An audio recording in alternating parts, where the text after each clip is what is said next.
ಆಗಿರ್ತಕ್ಕಂಥ ಅಲೈ doctor Nagaraj B Bhairi ಅವರೇ, ಇವತ್ತು ಈ ಸಾಲಿನ ಕೆ ವಿ ಶಂಕರಗೌಡರ ಶಿಕ್ಷಣ ಪ್ರಶಸ್ತಿಗೆ ಭಾಜನರಾಗಿರ್ತಕ್ಕಂಥ ಆನಂದ ಶಿಕ್ಷಣ ಸಂಸ್ಥೆಯ ಅಧ್ಯಕ್ಷರು, ನನ್ನ ಆತ್ಮೀಯರಾದಂಥ ಡಾಕ್ಟರ್ ಗಿರೀಶ್ ಸ್ವಾಮಿ ಅವರೇ, ಹಾಗೆಯೇ ಸಂಸ್ಥೆಯ ಖಜಾಂಚಿಗಳಾದಂಥ ಸನ್ಮಾನ್ಯ ಶ್ರೀ ಎಂ ಪಿ ಸ್ವಾಮಿಗೌಡ್ರೆ, ಈ ಕಾರ್ಯಕ್ರಮದ ರೂವಾರಿಗಳಾದ ಕೆ ಟಿ ಹನುಮಂತರವರೇ ಮತ್ತು ನನ್ನೆಲ್ಲ ಆತ್ಮೀಯ ಬಂಧು ಭಗಿನಿಯರೇ, ಸ್ವಾತಂತ್ರ್ಯಾನಂತರ ಶೈಕ್ಷಣಿಕ ಚಳುವಳಿಯಲ್ಲಿ ಸರ್ಕಾರದ ಜೊತೆಗೆ ಈ ರಾಜ್ಯದಲ್ಲಿ ನೂರಾರು ಶಿಕ್ಷಣ ಸಂಸ್ಥೆಗಳು ತಮ್ಮ ಕಟಿಬದ್ಧತೆಯನ್ನು ಪ್ರದರ್ಶನ ಮಾಡಿದ್ದಾರೆ. ಹಾಗಿಲ್ಲದೆ ಹೋಗಿದ್ರೆ ಮತ್ತು ಸಾಕ್ಷರತೆ ಇವತ್ತು ಪ್ರಮಾಣಕ್ಕೆ ಬರಲಿಕ್ಕೆ ಸಾಧ್ಯ ಆಗ್ತಿರಲಿಲ್ಲ. ಮತ್ತು ಸರ್ಕಾರ ಒಂದರಿಂದಲೇ ಈ ಶೈಕ್ಷಣಿಕ ಚಳುವಳಿಯನ್ನು ರೂಪಿಸಲಿಕ್ಕೆ ಸಾಧ್ಯ ಆಗ್ತಿರಲಿಲ್ಲ ಸಮರ್ಥವಾಗಿ. ಈ ದಿಶೆಯಲ್ಲಿ ದಿವಂಗತ ಕೆ ವಿ ಶಂಕರಗೌಡರು ಪ್ರಾರಂಭ ಮಾಡಿದ ಜನತಾ ಶಿಕ್ಷಣ ಸಂಸ್ಥೆಯೂ ಸೇರಿದ ಹಾಗೆ ಎಲ್ಲ ತಾಲೂಕಿನಲ್ಲಿ ಮತ್ತು ಗ್ರಾಮೀಣ ಪ್ರದೇಶಗಳಲ್ಲಿ ಮಂಡ್ಯ ಜಿಲ್ಲೆಯಲ್ಲೂ ನೂರಾರು ಶಿಕ್ಷಣ ಸಂಸ್ಥೆಗಳು ಹುಟ್ಟಿ ಅಕ್ಷರದ ದಾಸೋಹದ ಕಾರ್ಯಕ್ರಮವನ್ನು ನಿರಂತರವಾಗಿ ನಡೆಸಿಕೊಂಡು ಬರ್ತಾ ಇದ್ದಾರೆ.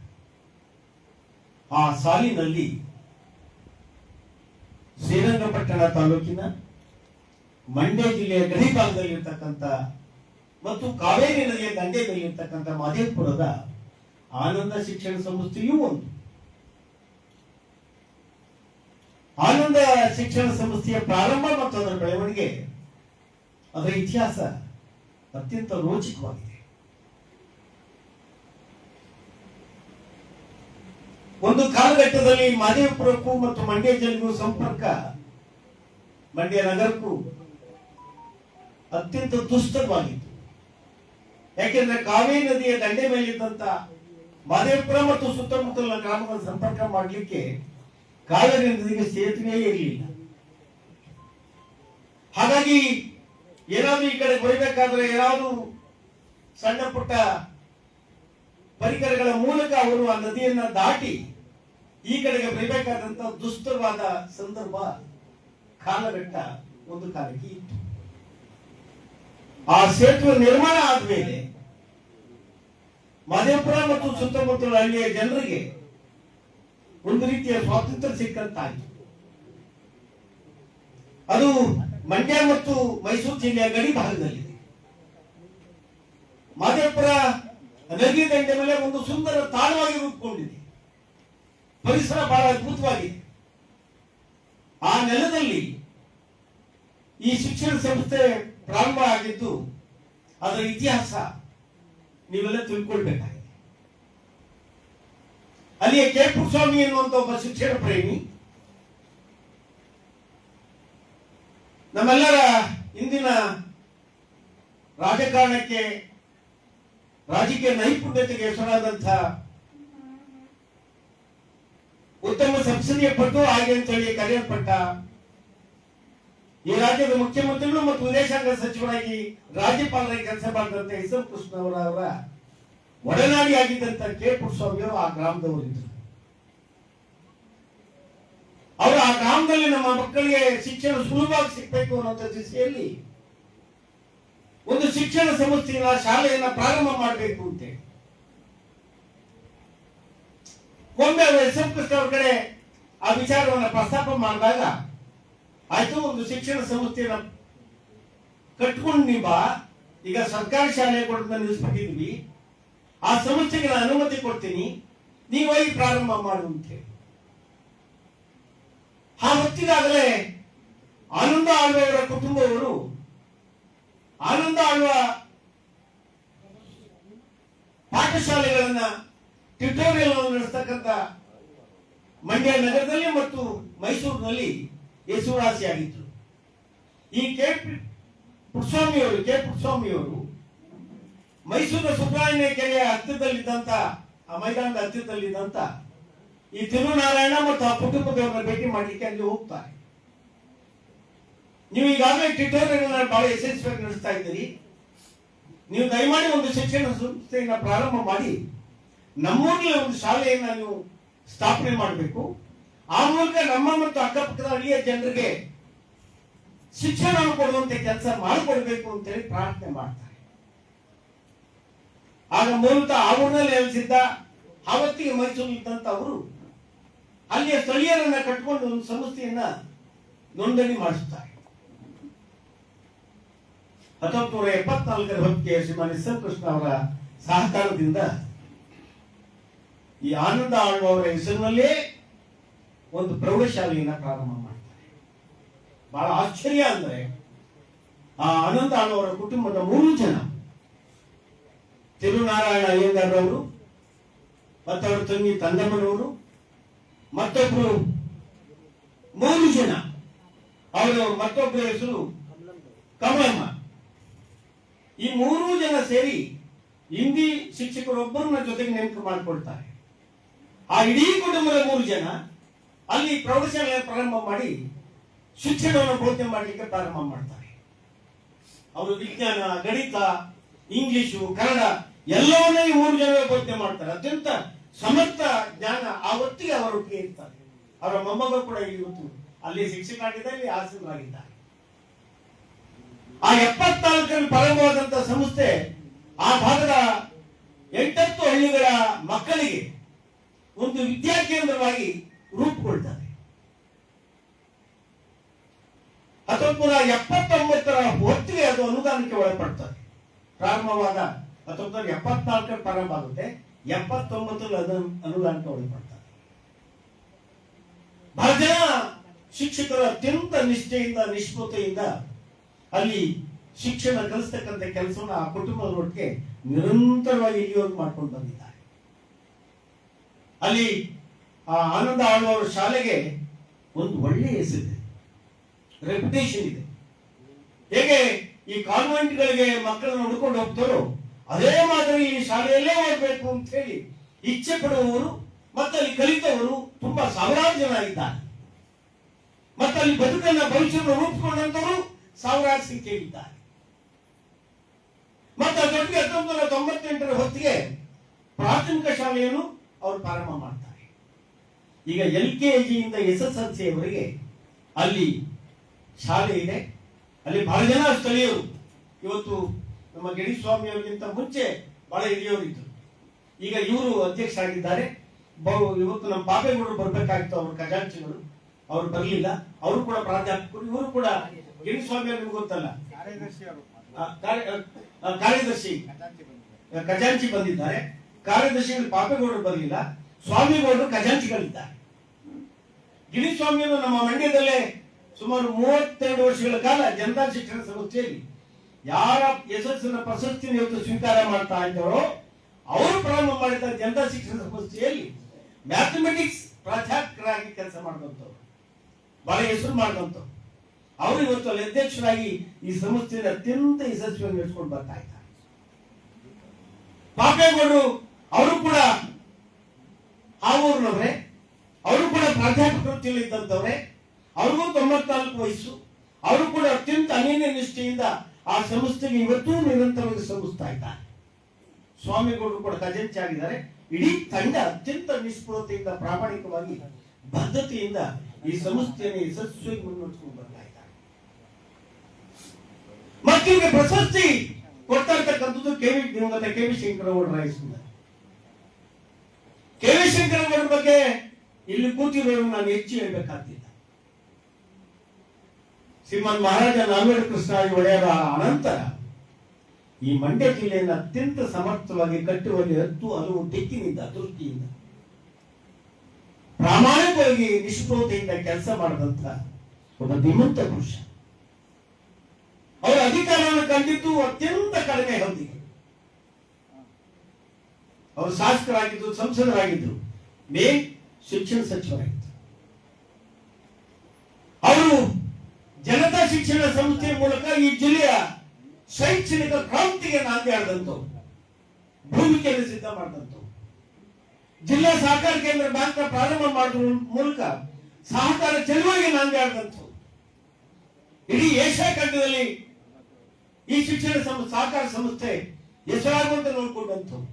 ಇವತ್ತು ಇಲ್ಲಿ RIPC ತಾಲೂಕು ಸೊಸೈಟಿ ಏನಿದೆ, ಅಲ್ಲಿ ರೈತರಿಗೆ ಬೇಕಾದಂತ ಎಲ್ಲ ಉಪಕರಣಗಳನ್ನ, ದವಸ ಧಾನ್ಯಗಳನ್ನ, ಬಟ್ಟೆಗಳನ್ನ ಅತ್ಯಂತ ನ್ಯಾಯ ಬೆಲೆಯಲ್ಲಿ ಕಡಿಮೆ ದರದಲ್ಲಿ ಇಡೀ ಜಿಲ್ಲೆಗೆ ಪೂರೈಸತಕ್ಕಂಥ ಕೆಲಸವನ್ನು ಪ್ರಾಮಾಣಿಕವಾಗಿ ಆ ಸಹಕಾರ ಸಂಘದ ಮೂಲಕ ಮಾಡ್ತಾ ಮತ್ತು ಆ ಸಹಕಾರ ಸಂಘಗಳಿಗೆ ಲಾಭವನ್ನು ತಂದುಕೊಡ್ತಾ ರೈತರಿಗೆ ಲಾಭವನ್ನ ಹಂಚಿಕೆ ಮಾಡ್ತಾ ಡಿವಿಡೆಂಡ್ ಮೂಲಕ ಬಂದಂತ ಈ ಸಹಕಾರ ಚಳವಳಿ, ಶಿಕ್ಷಣ ಚಳವಳಿ ಮತ್ತು ಹೋರಾಟದ ಮೂಲಕ ಈ ಜಿಲ್ಲೆಗೆ ಒಂದು ಹೊಸ ದಿಕ್ಕನ್ನ, ಒಂದು ಆಯಾಮವನ್ನು ತಂದುಕೊಟ್ಟಂತ ಕೀರ್ತಿ ದಿವಂಗತ KV ಶಂಕರೇಗೌಡರಿಗೆ. ಅದರಲ್ಲೂ PS ಸಂಸ್ಥೆ, ಜನತಾ ಶಿಕ್ಷಣ ಸಂಸ್ಥೆ, ಅಲ್ಲಿ ಇವತ್ತು ಪ್ರೌಢಶಾಲೆ ಇದೆ, ಪದವಿ ಪೂರ್ವ ಕಾಲೇಜುಗಳಿದ್ದಾವೆ, ಪ್ರಥಮ ದರ್ಜೆ ಕಾಲೇಜ್ ಇದೆ, ಇಂಜಿನಿಯರಿಂಗ್ ಕಾಲೇಜ್ಗಳಿದೆ, ಕಾಮರ್ಸ್ ವಿಭಾಗದಲ್ಲಿ ಬಹಳ ಹೆಸರನ್ನ ಮಾಡಿದೆ, BEd ಕಾಲೇಜ್ ಇದೆ. ಹಾಗಾಗಿ ಇವತ್ತು ಇನ್ನಿತರ ಹೊಸ ಹೊಸ ಕೋರ್ಸ್ಗಳು ಕೂಡ ಅಲ್ಲಿ ಸೇರ್ಕೊಂಡಿದ್ದಾವೆ. ಇಡೀ PETಯ ಕ್ಯಾಂಪಸ್ ಈ ರಾಜ್ಯದ ಗಮನವನ್ನ, ಈ ದೇಶದ ಗಮನವನ್ನ ಸೆಳೆದಿದೆ. ಅದಷ್ಟೇ ಅಲ್ಲ, ಅವರು ರಂಗಭೂಮಿಯಲ್ಲಿ ಮಾಡಿದಂತ ಅಸಾಧಾರಣವಾದ ಕೆಲಸ ಇವತ್ತು ಇಡೀ ರಾಷ್ಟ್ರದ ಗಮನವನ್ನು ಸೆಳೆದಿದೆ.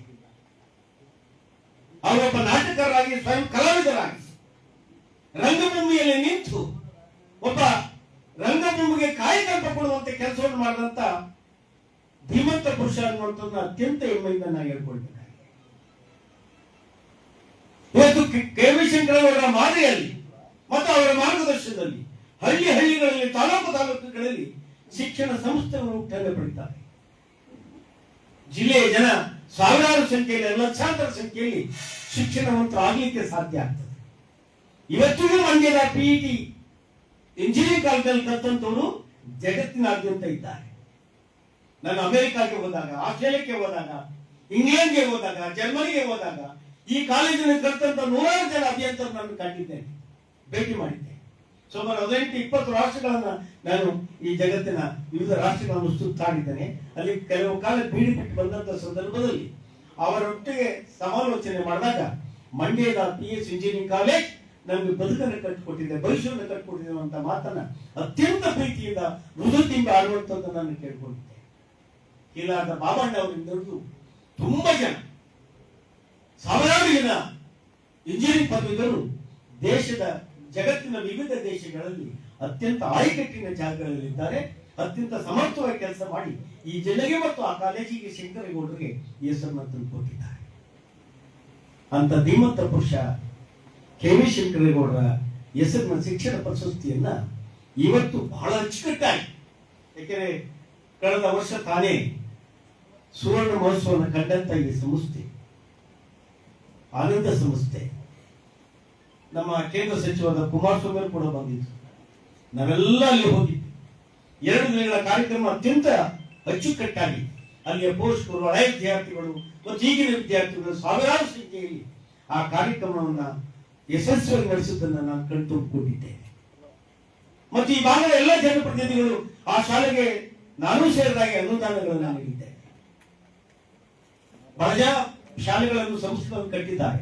ಆದರೆ ಆನಂದ ಆಳುವ ಸಂಸ್ಥೆಯ ಆ ಬದ್ಧತೆ, ಅವರು ನೀಡುವ ಗುಣಮಟ್ಟದ ಶಿಕ್ಷಣ ಮತ್ತು ಅಲ್ಲಿನ ಶಿಸ್ತು ಬಹಳ ಹೆಸರನ್ನು ಮಾಡಿದೆ. ಇವತ್ತು ಅನುದಾನಿತ ಶಿಕ್ಷಣ ಸಂಸ್ಥೆಗಳು ಅಂದ್ರೆ ಸ್ವಲ್ಪ ಸಡಿಲ, ಇದು ಸರ್ಕಾರದ ಮಾದರಿ ಅನ್ನುವಂಥದ್ದು ನಾವು ಕಂಡುಕೊಳ್ತೇವೆ. ಆಗಲ್ಲ. ಅಲ್ಲಿ ಅತ್ಯಂತ ಬಿಗಿನ ವಾತಾವರಣದಲ್ಲಿ ಶಿಕ್ಷಣಕ್ಕೆ, ಅಲ್ಲಿ ಇರ್ತಕ್ಕಂಥ ಶಿಕ್ಷಣದ ಪರಿಶ್ರಮಕ್ಕೆ ಇಡೀ ಅಧ್ಯಾಪಕರಿಂದ ತೊಡಗಿಸ್ಕೊಳ್ತಕ್ಕಂಥ ರೀತಿಯನ್ನು ನೋಡಿದ್ರೆ ಆಡಳಿತ ಮಂಡಳಿಯವರ ಆ ಕಟಿಬದ್ಧತೆಯ ಕೆಲಸ ನಮ್ಮ ಮನಸ್ಸಿಗೆ ಮೆಚ್ಚುಗೆ ಆಗುವ ರೀತಿಯಾಗಿದೆ. ಹಾಗಾಗಿ ಇವತ್ತು ಅಲ್ಲಿ ನರ್ಸರಿಯಿಂದ SSLC ವರೆಗೆ 650ಕ್ಕೂ ಹೆಚ್ಚು ಮಕ್ಕಳು ಶಿಕ್ಷಣವನ್ನು ಪಡಿತಾ ಇದ್ದಾರೆ. ಸಾಮಾನ್ಯ ಗುಣಮಟ್ಟದ ಶಿಕ್ಷಣ ಪಡಿತಾ ಇದ್ದಾರೆ. ನಾನು ಈಗಷ್ಟೇ ಅವರೊಟ್ಟಿಗೆ ಮಾತಾಡ್ತೇನೆ, ಅವರ ಪದಾಧಿಕಾರಿಗಳ ಒಟ್ಟಿಗೆ. ಇಲ್ಲ, ಇನ್ನು ಮೇಲೆ ನಮ್ಮ ಜನರ ಟ್ರೆಂಡ್ ಚೇಂಜ್ ಆಗಿದೆ. ಟ್ರೆಂಡ್ ಚೇಂಜ್ ಆಗಲಿಕ್ಕೆ ಒಂದು ದೊಡ್ಡ ಕಾರಣ ಇದೆ. ಕಾರಣ ಇವತ್ತು PUC ಅನಂತರದ ಉನ್ನತ ಶಿಕ್ಷಣಕ್ಕೆ ರಾಷ್ಟ್ರೀಯ ಮಟ್ಟದ ಎಂಟ್ರೆನ್ಸ್ ಟೆಸ್ಟ್ ಪ್ರಾರಂಭ ಆಗಿದೆ. ಮೊದಲು ರಾಜ್ಯ ಮಟ್ಟದಲ್ಲಿತ್ತು, ಈಗ ನೀಟ್ ರಾಷ್ಟ್ರೀಯ ಮಟ್ಟದ್ದು. ಈಗ ಹಾಗಾಗಿ ಮಕ್ಕಳು ಆ ನೀಟ್ ಪರೀಕ್ಷೆಯನ್ನ ಎದುರಿಸಬೇಕು ಅಂದ್ರೆ ಆಂಗ್ಲ ಭಾಷೆಯಲ್ಲಿ ಪ್ರೌಢಮೆಯನ್ನ ಸಂಪಾದನೆ ಮಾಡಲೇಬೇಕಾಗಿದೆ. ಆಂಗ್ಲ ಭಾಷೆ ಮೂಲಕ ಜ್ಞಾನವನ್ನು ಸಂಪಾದನೆ ಮಾಡಲೇಬೇಕಾಗಿದೆ. ಆ ಕಾರಣಕ್ಕಾಗಿ ಇನ್ನಿಲ್ಲದ ಬೇಡಿಕೆ ಇವತ್ತು ಆಂಗ್ಲ ಮಾಧ್ಯಮಕ್ಕೆ ಬರ್ತಾ ಇದೆ. ನಾವು ಕಾಮರ್ಸು ಆರ್ಟ್ಸು ಓದೋದಾದ್ರೆ ಒಂದ್ ಕಡೆ ಸರಿ ನಡೆಯುತ್ತದೆ. ಆದ್ರೆ ವಿಜ್ಞಾನ ಮತ್ತು ತಾಂತ್ರಿಕ ಶಿಕ್ಷಣಕ್ಕೆ ಹೋಗಬೇಕು ಅನ್ನೋದಾದ್ರೆ ಆ ನೀಟ್ ಪರೀಕ್ಷೆಯನ್ನು ನಾವು ಬರೀಲೇಬೇಕು, ತೇರ್ಗಡೆ ಹೊಂದಲೇಬೇಕು. ಆ ಮೂಲಕ ಆಯ್ಕೆಯನ್ನ ಯಾವ ಕಾಲೇಜಿಗೆ ನಾವು ಓದ್ಲಿಕ್ಕೆ ಹೋಗ್ಬೇಕು ಅಂತ ಹೇಳಿ ಮಾಡ್ಕೊಳ್ಬೇಕಾಗ್ತದೆ. ಆ ಕಾರಣಕ್ಕಾಗಿ ಇವತ್ತು ತಳಮಟ್ಟದಿಂದಲೇ ಮಕ್ಕಳಿಗೆ ಇಂಗ್ಲಿಷ್ ಶಿಕ್ಷಣವನ್ನು ಕಲಿಸಬೇಕಾದಂತ ಅನಿವಾರ್ಯತೆ ಮತ್ತು ಸವಾಲು ನಮ್ಮ ಎದುರಿದೆ. ಈ ಹಿನ್ನೆಲೆಯಲ್ಲಿ ನೀವು ಯಾಕೆ ಕನ್ನಡ ಮಾಧ್ಯಮದ ಜೊತೆಗೆ ಆಂಗ್ಲ ಮಾಧ್ಯಮವನ್ನು ಪ್ರಾರಂಭ ಮಾಡಬಾರದು ಗಿರಿಸ್ವಾಮಿ ಅವರಿಂದ ನೀವು ಕೇಳ್ತಾ ಇದ್ದೆ. ಅಲ್ಲಿ ನಮ್ಮ ಪಾಪೇಗೌಡರು ಬರಲಿಲ್ಲ. ಪಾಪೇಗೌಡರಿಗೆ ಯಾರೋ ಒಂದ್ಸಲ ಇಲ್ಲಿ ಏನಾದ್ರು ಇಂಗ್ಲಿಷ್ ಮೀಡಿಯಂ ಪ್ರಾರಂಭ ಮಾಡ್ರೆ ಕನ್ನಡ ಮೀಡಿಯಂ ಮುಚ್ಚೋಗ್ಬಿಡುತ್ತೆ ಅಂದ್ರಂತೆ. ಯಾಕಂದ್ರೆ ಬಹಳ ಕಡೆ ಇವತ್ತು ಇಂಗ್ಲಿಷ್ ಮತ್ತು ಕನ್ನಡ ಮಾಧ್ಯಮ ಎರಡೂ ಇದ್ದಾರೆ. ಮತ್ತು ಹೊಸ ಮಾದರಿಯ ಶಾಲೆಗಳನ್ನ ಕುಮಾರಸ್ವಾಮಿ ಮುಖ್ಯಮಂತ್ರಿಗಳಾಗಿದ್ದಾಗ ಆ ಕರ್ನಾಟಕ ಪಬ್ಲಿಕ್ ಶಾಲೆ ಅಂತ ಹೇಳಿ ಪ್ರಾರಂಭ ಮಾಡಿದ್ಮೇಲೆ ಅಲ್ಲಿ ಇಂಗ್ಲಿಷ್ ಮೀಡಿಯಂ ಮೂಲಕ ಪಾಠ ಹೇಳುವಂತ ಒಂದು ಪರಿಪಾಠ ಪ್ರಾರಂಭ ಆಗಿದೆ. ಹಾಗಾಗಿ ಸರ್ಕಾರಿ ಶಾಲೆಗಳು ಇವತ್ತು ಉಳಿಯುವಂತ ಪರಿಸ್ಥಿತಿಗೆ ಬಂದಿದ್ದಾರೆ. ಆ ಕೆಪಿಸಿ ಶಾಲೆಗಳಿಗೆ ಒಂದು ಬೇಡಿಕೆ ಇದೆ. ದೊಡ್ಡ ಸಂಖ್ಯೆಯಲ್ಲಿ ಪೋಷಕರು ಮಕ್ಕಳನ್ನ ಪ್ರವೇಶಕ್ಕೆ ಹೋಗ್ತಾರೆ. ಅಲ್ಲಿಗೂ ಕೂಡ ಎಂಟ್ರೆನ್ಸ್ ಪರೀಕ್ಷೆ ಇದೆ. ಜವಾಹರಲಾಲ್ ನವೋದಯ ಮಾದರಿಯಲ್ಲಿ ಈ ಕರ್ನಾಟಕ ಪಬ್ಲಿಕ್ ಶಾಲೆಗಳಿಗೆ ಇವತ್ತು ಜಿಲ್ಲಾ ಮಟ್ಟದಲ್ಲಿ ಪರೀಕ್ಷೆಗಳನ್ನು ಬರೆದು ತೇರ್ಗಡೆಯವರೆಗೆ ಆದ್ಯತೆ ಮೇಲೆ ಪ್ರವೇಶಾತಿಯನ್ನು ಕೊಡ್ತಕ್ಕಂಥ ಒಂದು ಪರಂಪರೆ ಪ್ರಾರಂಭ ಆಗಿದೆ. ಹಾಗಾಗಿ ನೀವು ಕೂಡ ಬದಲಾದ ಕಾಲಘಟ್ಟದಲ್ಲಿ ಕನ್ನಡ ಮಾಧ್ಯಮದ ಜೊತೆಗೆ ಇಂಗ್ಲಿಷ್ ಮಾಧ್ಯಮ ಯಾರೆಲ್ಲ ಮುಂದಿನ ದಿನಮಾನಗಳಲ್ಲಿ ತಾಂತ್ರಿಕ ಮತ್ತು ವೈದ್ಯಕೀಯ ಶಿಕ್ಷಣಕ್ಕೆ ಹೋಗ್ಬೇಕು ಅಂತ ಹೇಳಿ ಬಯಸ್ತಾರೋ ಅಂತವರ ಅಗತ್ಯಕ್ಕೆ ಅನುಗುಣವಾಗಿ ಆಂಗ್ಲ ಮಾಧ್ಯಮವನ್ನು ಪ್ರಾರಂಭ ಮಾಡಬೇಕಾದಂತ ಅನಿವಾರ್ಯತೆ ನಮ್ಮೆದುರಿದೆ. ಆ ದಿಸೆಯಲ್ಲಿ ಅವರು ಕಾರ್ಯೋನ್ಮುಖರಾಗಬೇಕು. ಆ ಮೂಲಕ ಗ್ರಾಮೀಣ ಸಂಸ್ಥೆಗಳನ್ನು ಉಳಿಸ್ಕೊಳ್ಬೇಕು ಅಂತ ಹೇಳಿ ನಾನು ಕೋರ್ಕೊಳ್ತಾ ಇವತ್ತು ಗಿರಿಸ್ವಾಮಿ ಮತ್ತು ಅವರ ತಂಡ ಬಹಳ ಚೆನ್ನಾಗಿ ಆ ಸಂಸ್ಥೆಯನ್ನ ನಡೆಸ್ಕೊಂಡು ಬರ್ತಾ ಇದ್ದಾರೆ. ಆ ಹಳೆಯ ರೆಪ್ಯುಟೇಷನ್ ಇಂದಿಗೂ ಗಟ್ಟಿಯಾಗಿದೆ. ಯಾವತ್ತೂ ಆ ರೆಪ್ಯುಟೇಷನ್ ಹಾಳಾಗಿಲ್ಲ. ಆ ಭಾಗದ ಜನರಲ್ಲಿ ಆ ಸಂಸ್ಥೆ ಬಗ್ಗೆ ಅಗಾಧವಾದ ಪ್ರೀತಿ, ವಿಶ್ವಾಸ ಮತ್ತು ನಂಬಿಕೆ ಇದೆ. ಅವನ ಮಕ್ಕಳು ಕೂಡ ಅಲ್ಲೆಲ್ಲೋ ಮೈಸೂರು ಹತ್ರ ಇದ್ರು ಹೋಗೋದಿಲ್ಲ, ಆ ಶಾಲೆಗೆ ಹೋಗ್ತಾರೆ.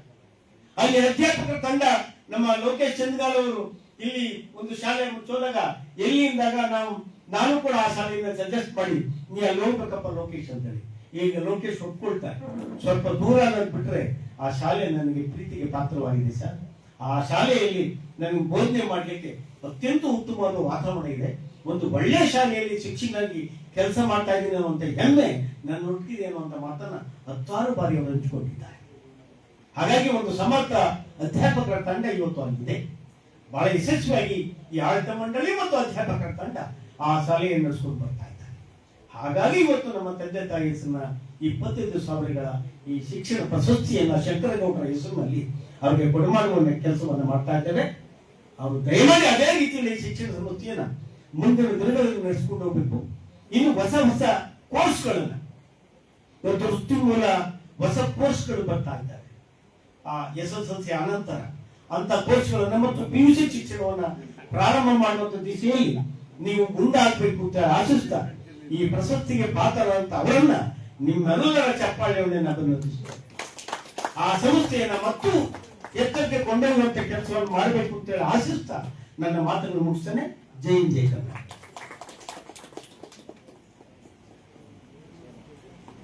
ದಿವಂಗತ ನಿತ್ಯ ಸಚಿವರು KV ಶಂಕರೇಗೌಡರ ಹಸ್ತಂಗತವಾಗದಂತಹ ಸಾಧನೆಗಳು, ಅವರ ಸೇವೆ, ಸಮಾಜಕ್ಕೆ ಅವರು ನೀಡಿರುವಂತಹ ಕೊಡುಗೆಗಳನ್ನ ಈ ಸಂದರ್ಭದಲ್ಲಿ ಸ್ಮರಿಸಿಕೊಂಡು